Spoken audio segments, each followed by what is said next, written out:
सभी को जय सिंह शक्ति।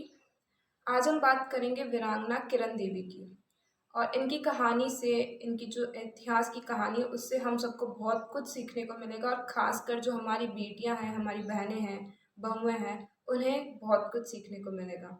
तो आज हम शुरू करते हैं हमारी कहानी। जो किरण देवी है, वीरांगना किरण देवी शक्तावत, वो हमारे महाराणा प्रताप के अनुज छोटे भाई की पुत्री थी। और जो किरण देवी है उनका विवाह बीकानेर नरेश के भाई पृथ्वीराज राठौड़ से हुआ। वो बीकानेर की पुत्री भी थी और बीकानेर की महारानी भी बनती है, बहू भी बनती है। तो जो पृथ्वीराज राठौड़ है उनके पति थे, वो बहुत ही प्रसिद्ध और बहुत बड़े कवि थे। उनकी कविता से जो महाराणा प्रताप है वो इतने ज़्यादा आकर्षित हुए कि उन्होंने ये निर्णय कर लिया, निश्चय कर लिया कि मैं कभी भी मुगलों के सामने झुकूंगा नहीं, कभी भी नहीं झुकूंगा, अपना सर कभी नहीं झुकाऊंगा, उनसे संधि कभी नहीं करूंगा। क्योंकि उस समय जितने भी राज्य थे, दूसरे राज्य, बहुत से राजपूत राज्य भी, राजपूत वंश के राज्य भी थे बहुत से, वो सारे के सारे झुक गए थे अकबर के सामने। अकबर का कब्जा हो गया था उनके सामने। सिर्फ एक मेवाड़ बचा था जिसने उनके सामने मतलब उनके सामने झुके नहीं, उनसे संधि नहीं की। वो अकेले थे, वो डटे हुए थे और वही थे जो उनको टक्कर दे रहे थे अकबर को। मेवाड़ वंश जो अलग से बचा हुआ था, सिर्फ अकेला वही मेवाड़। तो उसी तरह वहीं की एक हमारी पुत्री है सिसोदिया वंश की किरण देवी। आज हम उन्हीं के बारे में बात करेंगे। तो जैसे पता है कि जिसे सब अकबर द ग्रेट के नाम से जानते हैं, वो बहुत ही व्यभिचारी थे। मतलब हर स्त्री पे उनकी बुरी नजर होती थी, हर स्त्री पर। तो उन्होंने क्या किया, एक कूटनीति अपनाई। उन्होंने एक नौरोज का मेला, नौरोज का मेला होता था, एक कार्यक्रम जैसा होता था, जहाँ पे मीना बाजार भी लगता था। नौरोज का मेला होता था, उसमें मीना बाजार लगता था, लेकिन वहाँ सिर्फ स्त्रियाँ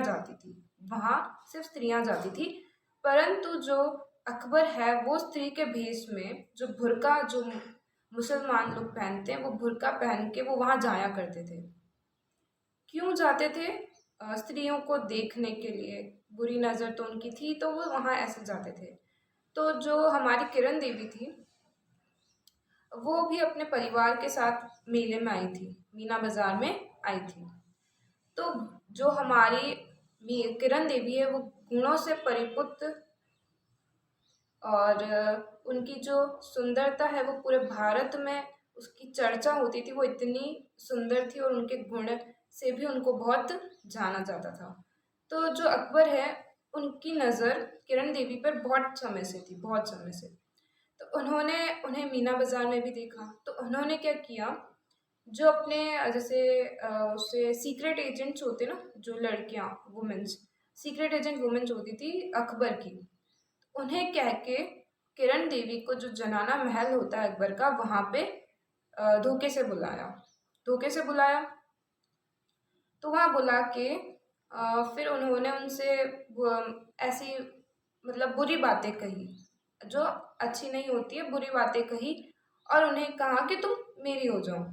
बातों तक ठीक था, लेकिन बात जब आगे बढ़ी, उन्होंने अपनी हद पार जब की, जब उन्होंने एक राजपूत स्त्री, एक वंशी स्त्री के हाथ लगाया। और जैसा ही उन्होंने ऐसे किया, उन्हें वो सोच भी नहीं सकते थे कि ऐसा होगा। जो किरण देवी है, उन्होंने जैसे खंजर निकाला। जो स्त्रियां होती थी हमारे पुराने समय में, जो राजपूत स्त्रियां, उनके पास, हर स्त्री के पास एक खंजर, एक कटार, छोटी सी तलवार जैसी कटार वो होती थी। तो किरण देवी ने उसे निकाला और धड़ से अकबर को नीचे गिराया, उनके छाती पर पैर रखा और उस खंजर को ऐसे कर दिया। तो फिर उसके बाद किरण देवी बोली, बोल तू क्या चाहता है। अकबर पूरे बिल्कुल परेशान हो गए कि अब क्या होगा, क्योंकि वो तो बिल्कुल मेंटली प्रिपेयर्ड ही नहीं थे इस चीज़ के लिए। उनको तो लगा ही नहीं था कि ऐसा कुछ होगा, उनको तो लगा ही नहीं था, और अचानक ऐसा हो गया। तो वो बहुत डर गए।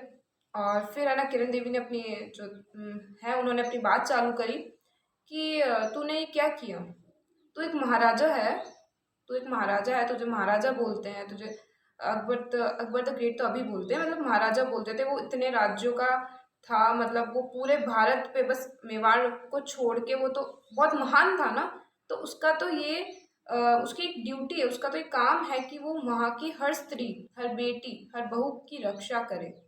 पर वही ऐसे ऐसा बुरा काम कर रहा है, कूटनीति से उस वह स्त्रियों को अपने जनाना महल में बुलवाता है, तो ये बहुत बुरा काम कर रहा है। उसका काम क्या है और वो क्या कर रहा है, तो वो बहुत सी बातें बताती है। वो बोलती है तुमने एक राजवंशी स्त्री को हाथ लगाया, हाथ लगाने की हिम्मत करी। वो मेवाड़, वो सिसोदिया वंश, वो मेवाड़ वंश जो तुम्हें टक्कर दे रहा है, जिनसे तुम इतनी बार युद्ध में हार कर भागे हो, तुमने उन्हीं की बहू और उन्हीं बीकानेर के राजा पृथ्वीराज राठौड़ की महारानी, उनको हाथ लगाने की कोशिश करी।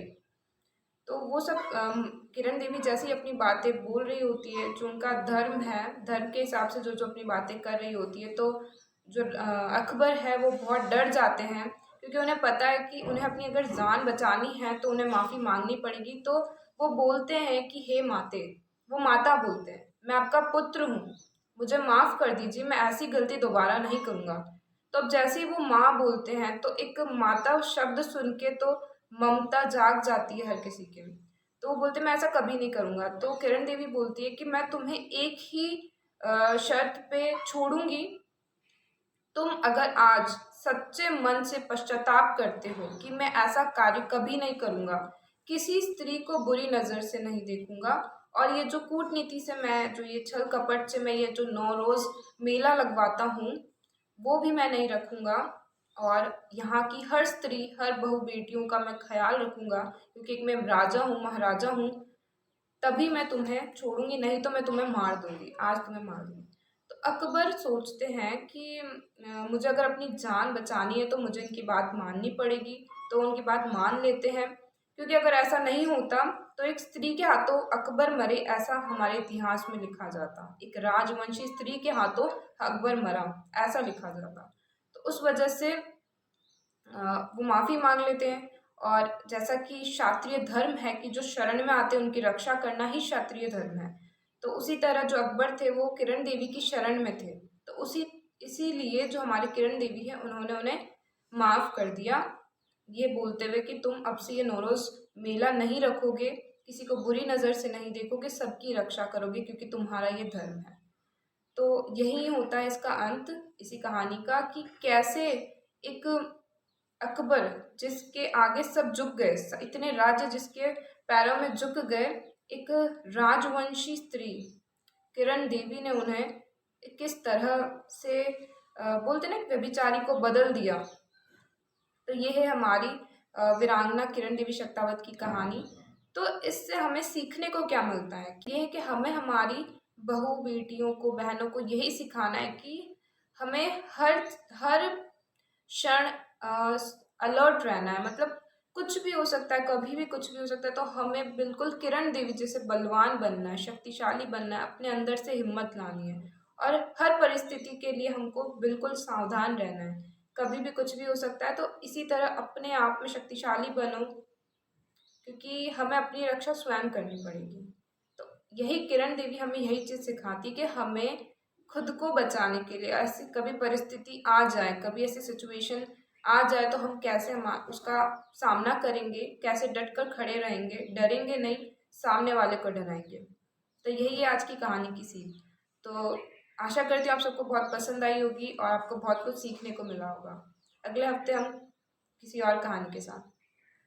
जय शिव शक्ति।